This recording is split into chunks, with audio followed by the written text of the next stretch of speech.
ताज्या बातम्यांसाठी ABP माझाला subscribe करा आणि बेल आयकॉन प्रेस करा। आणि पुढची बातमी आहे तुळजापूरमधनं।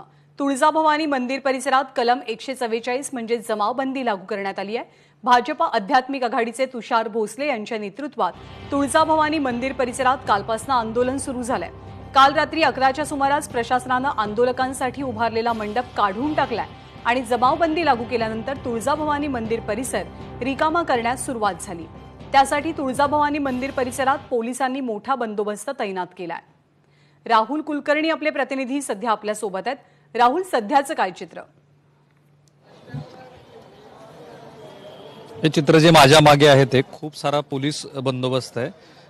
दंगल विरोधी पथक तैनात करण्यात आलेली आहेत। 3-4 गाड्या आहेत की ज्या गाड्या जर इथे आंदोलन झालं तर आंदोलकाला ताब्यात घेण्यासाठी असतील। आणि या पोलिसांच्या बंदोबस्ताच्या मागेच ह्या ज्या गाड्या आहेत त्या गाड्यांच्या मागे आहे महाद्वार आणि हे महाद्वार पूर्णपणे रिकाम करण्यात आलेलं आहे। 300 मीटरचा जो परिसर आहे तो रिकामा केलाय। ह्या ठिकाणी जे भक्ती निवास आहे तुळजाभवानी मंदिर संस्थानचं, तिथे ह्या जी आध्यात्मिक समिती आहे तिची बैठक सुरू आहे आणि त्या बैठकीचा जो काही निर्णय असेल तो 10 वाजता प्रेस कॉन्फरन्स आहे, त्या प्रेस कॉन्फरन्समध्ये सांगितला जाईल। आता ह्यातला गमतीचा भाग असा आहे की महाद्वारापासून 300 मीटर पर्यंत कलम 144 लागू असताना तिथे बैठक सुरू आहे। ती बैठक कशी सुरू आहे हाही प्रश्न आहे, पण त्या बैठकीमध्ये जर आंदोलन पुढे चालूच ठेवायचं ठरलं तर मग त्या आंदोलकाला रोखण्यासाठीचा मोठा पोलीस बंदोबस्त इथे आहे। इथून काही अंतरावरती त्या 10 वाजता पत्रकार परिषद होणार आहे। ज्या पत्रकार परिषदेमध्ये ही आध्यात्मिक समिती आपलं पुढचं जे आंदोलनाचं स्वरूप आहे ते ठरवणार आहे। म्हणजे ते आंदोलन थांबवतात का किंवा थांबवणार नाहीयेत का, कारण आज त्यांनी महाचंडी यज्ञ आयोजित केलेला होता। तर असं आत्ताचं स्वरूप आहे। म्हणजे 10 वाजताच्या प्रेस कॉन्फरन्समध्ये कळेल, पण आत्ताचं दृश्य हे आहे की खूप सारा पोलीस बंदोबस्त इथे आहे। तुषार भोसले यांच्या नेतृत्वात राज्यभरातली मंदिरं खुली करण्यासाठी तुळजापुरातनं आंदोलनाची सुरुवात करण्यात आली। आज तुळजापूरमध्ये दंगल विरोधी पथक तैनात करण्यात आलंय। पोलिसांचाही मोठा फौजफाटा तैनात आहे। काल रात्री 11च्या दरम्यान प्रशासनानं आंदोलकांसाठी उभारण्यात आलेला मंडप काढून टाकलाय। मंदिरापासून जवळच असलेल्या भक्त निवासामध्ये सध्या भाजपच्या आध्यात्मिक आघाडीची एक बैठक सुरू आहे। नवरात्रोत्सवाच्या दरम्यान सुद्धा भाविकांनी गर्दी करू नये म्हणून तुळजापूर परिसरामध्ये कडक निर्देश दिले गेलेले होते आणि आता राज्यभरातली मंदिरं खुली करावीत या मागणीसाठी सातत्यानं भाजपकडनं विविध मंदिरांच्या बाहेर आंदोलन केलं जातंय। भाजपची आध्यात्मिक आघाडी हे आंदोलन करतेय।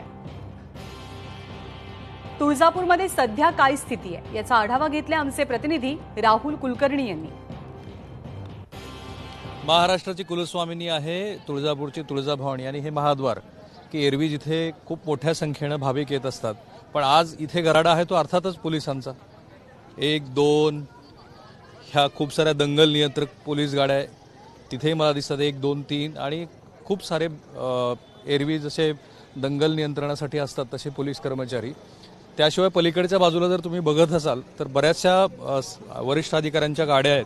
त्यातले एक जे दंडाधिकाऱ्यांची गाडी आहे त्यांनीच 144 कलमान्वये इथे आंदोलन करत असलेले जे भारतीय जनता पार्टीचं जे आध्यात्मिक समन्वय समिती आहे त्या समितीचे जे प्रमुख आहेत श्री तुषार भोसले यांना नोटीस बजावलेली आहे 144ची। कारण पोलिसांचं असं म्हणणं आहे की ह्या काळामध्ये त्यांची मागणी ही आहे की हे जे महाद्वार बंद आहे हे बंद असलेलं महाद्वार उघडावं आणि या ठिकाणी भाविकांना प्रवेशाची परवानगी द्यावी। जसं की इतरत्र ज्या वेगवेगळ्या सुविधा राज्य सरकारने उघडलेल्या आहेत त्यामुळं भाविकांना का इथे थांबवायचं। आणि इथेच काल ज्या वेळेला त्यांचं आंदोलन सुरू झालं त्यावेळेला एक तंबू थाटण्यात आलेला होता, तो तंबू सुद्धा काल रात्री हटवण्यात आलेला आहे। आणि पोलिसांचं असं मत आहे की कोरोनाच्या काळामध्ये अशा पद्धतीनं संघटितपणे एकत्रित येणं आंदोलन करणं याला परवानगी नाहीये आणि म्हणून आम्ही इथे हटवतोय। आज महाचंडी यज्ञ आम्ही करू असं भारतीय जनता पार्टीच्या आध्यात्मिक समितीने सांगितलं होतं।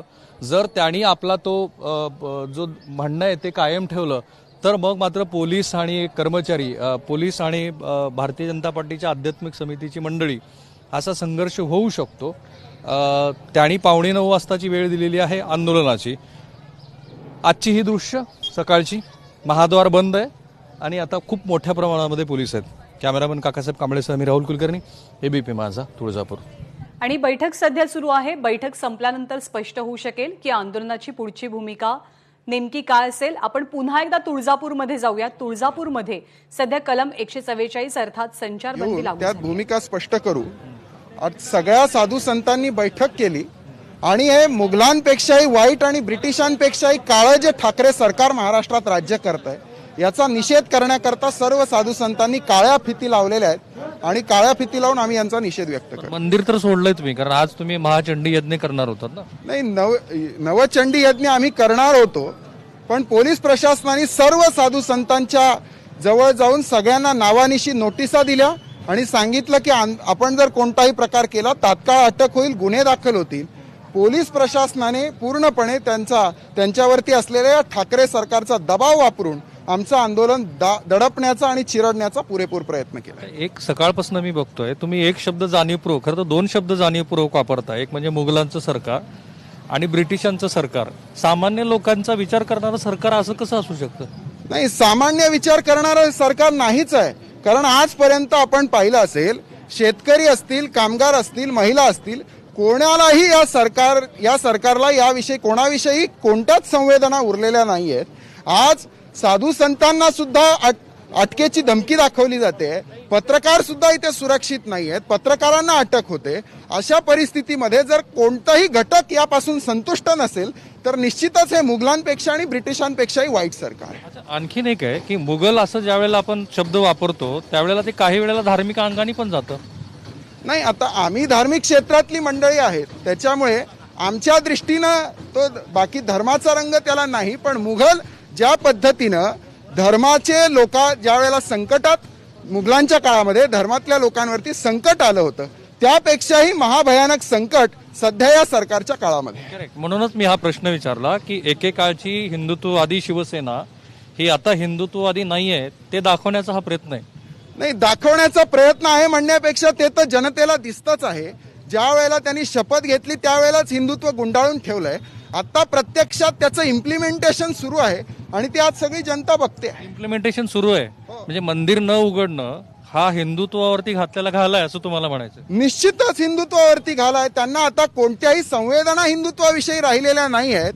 गेल्या 1 वर्षापासून निधर्मी मंडळींबरोबर मांडीला मांडी लावून बसल्यामुळे त्यांच्या संगतीचा परिणाम त्यांच्यावरती झालाय आणि त्यांच्यातलं आता कोणत्याही धर्माविषयी, हिंदुत्वाविषयी त्यांच्या संवेदना उरलेल्या नाही. पण माननीय मुख्यमंत्री असं म्हणतात की मला सर्वसामान्य जनतेची काळजी आहे आणि दिवाळीनंतर आपण मंदिर उघडलं तर असा काय फरक पडणार आहे?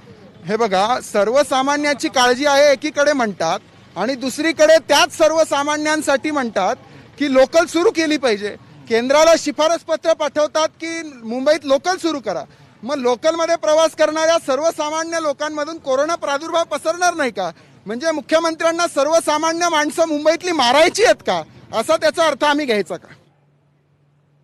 तर भाजपची आध्यात्मिक आघाडी आता आक्रमक झालेली आहे. हिंदुत्वाविषयी शिवसेनेला आता संवेदना राहिलेली नाही अशी टीका तुषार भोसले यांनी केली आहे. राहुल, ताजे अपडेट जाणून घेत राहू. तुर्तास धन्यवाद.